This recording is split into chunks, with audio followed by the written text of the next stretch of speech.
Welcome to this explainer. Today, we're unpacking a framework, treating relationship dynamics like a psychological playground. Let's jump in. So, what's the core issue here? Why do guys often start out super confident but totally lose it over time?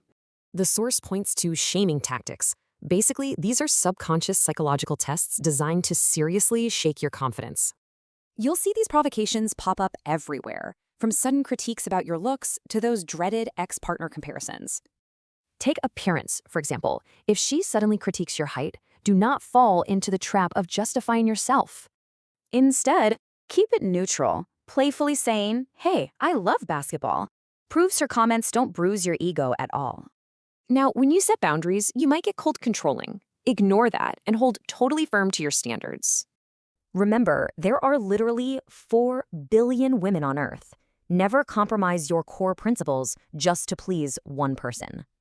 But why do these subconscious tests even happen in the first place? Well, let's look at evolutionary psychology.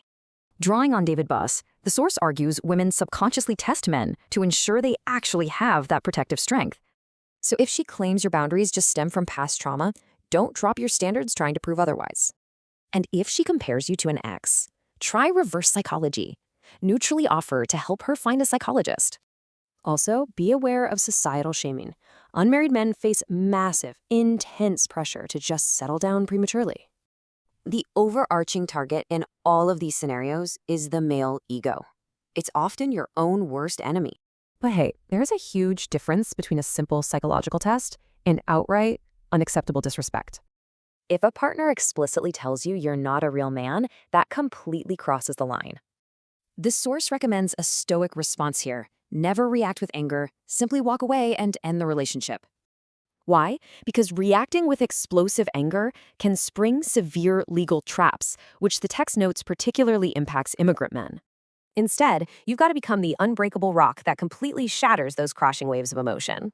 Never step into the argument arena. State your boundary, end the chat, and totally ignore further provocations. It all comes down to absolute boundaries. Give a simple choice. Accept the standards, or leave. After exploring all these tactics and stoic defenses, we're left with a final thought for this explainer. When tested in the psychological playground of relationships, will you react with ego or remain totally unbroken?